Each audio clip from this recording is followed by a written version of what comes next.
Do you struggle to control your swing path in your golf swing, leading to a loss of distance and a loss of control and accuracy on your shots? If you struggle with poor swing path, you'll typically fall into one of two buckets. You'll swing too much out to in, across the ball to the left here as a right-handed golfer, or you may suffer with the opposite problem, which is swinging too much to the right, too much from in to out. These problems cause not just loss of distance, but very little directional control with your golf shots, leading to higher scores. Today, I'm going to give you some tools and tips to improve your swing path, and using the HackMotion wrist sensor, how we can tie the face control and the importance of club face control into that swing path training. I think it's very important to address at the beginning of this video that poor swing path is almost always connected to poor club face control. What does that mean? Well, if you tend to be someone who typically swings excessively out to in like this, that swing path is generally a result of a club face that's too open in the golf swing. And it's your brain trying to figure out a way to mitigate that problem and straighten out a shot that would typically go to the right if you didn't do something about it. So that might look something like this. If I was a golfer who had an extended lead wrist in my backswing, or at some point in the downswing where the club face would be open, I'm incentivized to swing across the ball to try and mitigate that problem, as I say. So let me hit one of those where the face is wide open and the ball's going to curve off to the right. I tried there in the downswing to try and rectify that, but I wasn't successful. I didn't do a good enough job of that, really. That ball's gone way to the right. And if you see that shot as a golfer, you see that ball fly off to the right too much, you're going to just keep swinging further and further to the left to try and fix the issue. We'll do one more. That one I managed to swing a little bit more across. So you can start to fix some of the directional issues that poor face control has, but in doing so, sacrifice a lot of distance. There is not a very efficient way to do it. So whilst straightening out your swing path is a priority, getting the wrist angles correct so that you have the club face in the correct position is equally as high of a priority as well. So I'll start by using the example of the slicer, the out to in swing that I was just demonstrating. And as I say, that swing path would look like this. The club would be traveling out to in and across the ball. One of the easiest ways to start to tackle that would just be using two soft objects. I've got two head covers here, and I could place these on the ground in a configuration that would encourage my club to travel in a very different way. So for the purpose of stopping the out to in swing path, I'm going to place one head cover behind the golf ball before impact on the outside of the ball, just like this. And then the second head cover is going to be after the golf ball, placed on the inside position here. That's effectively creating a gate, a window, a direction here for my club to travel without touching these head covers. My goal here, my intent, is to swing without touching the head covers. Now, if I went ahead and did that without changing my wrist angles, so I'm going to hit one more here where I keep the wrist in the wrong place,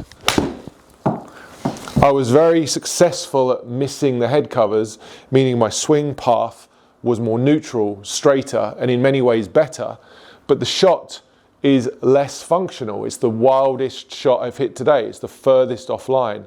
And that's because the club face was excessively open. You'll see there on the HackMotion data that I had two extended at the top and two extended when I hit the ball. So what I would look for using HackMotion and at the same time using the constraints on the ground would be to look at my wrist angles during the swing and try to get the lead wrist more flexed.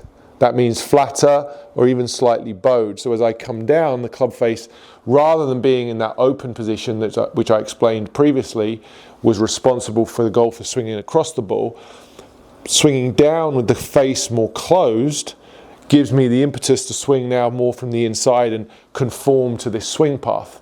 So done correctly, you have to match the face to the path. It's relatively easy to change a swing path, particularly when you're building some constraints on the ground like this, but it's worthless in terms of your time spent if you don't understand how to match the club face to the swing path. So now with this newfound understanding of coming down, bending the wrist. I can see on the HackMotion I'm moving that slightly into a flexed condition, almost flat, which would be ideal.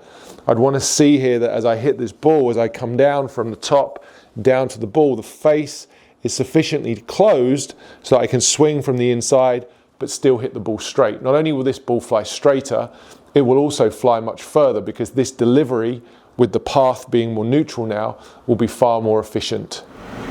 Quick question for you. Did you know that 80% of your golf ball's direction comes from the club face angle at impact? And it's your wrists that control that angle.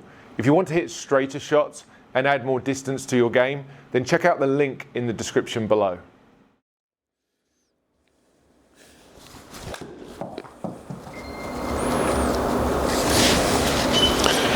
You'll see there on the screen how that ball started a little bit to the right, curved back. That ball flew 160 yards. The swing before it went 116 yards. That's 50 yards difference, just based on getting the numbers or the wrist in the right place and then being able to conform to the correct swing path. You'll see there on the HackMotion that my wrist angles fell into the green category, the recommended range. And if you look at the difference in the positioning of the wrist, both at the top and at impact, this lead wrist was much more flexed. So if you're a slicer, if you're someone who loses distance and notices that you swing excessively out to in, create a station like this with the head covers and then work on making sure that lead wrist is more flexed both at the top, during the downswing and at impact. And of course, if you fall into the opposite side of the spectrum and you're someone who struggles with an excessively closed face and you hook the golf ball, you'll likely be swinging too much from in to out. So we can change the configuration of these head covers on the ground and we'll just switch them around. So we're going to move this one now just to the inside of the golf ball and this one to the outside. Now I'm really trying to almost create an exaggerated feeling for this golfer of coming slightly out to in.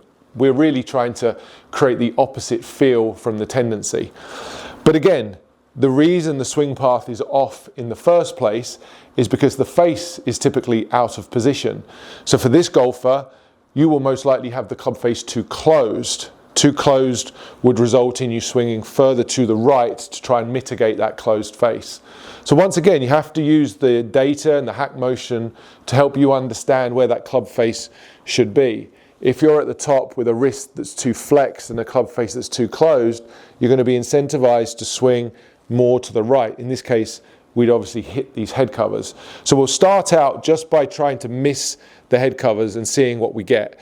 If we still hook the ball to the left, then we can start talking about the club face angle. But let's start out by just missing these head covers, making sure this club moves through this gate successfully. I was able to miss the head covers. I know that ball went to the left.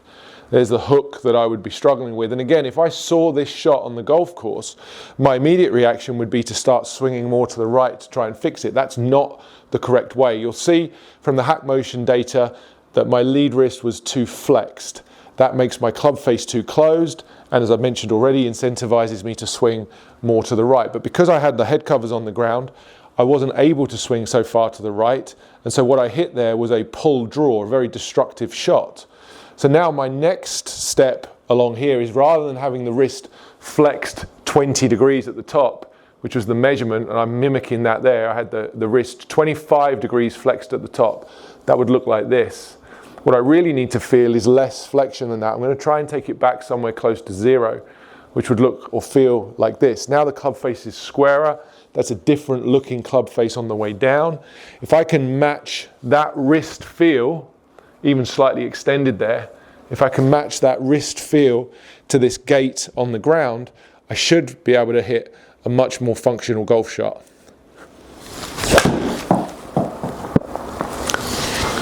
That's actually a really nice feel for me. I like that sensation of the club, almost in my mind, having to work a little bit left or across the ball. Feels like I'm almost trying to hit a slight fade. You'll see there on the screen that the shot was basically dead straight.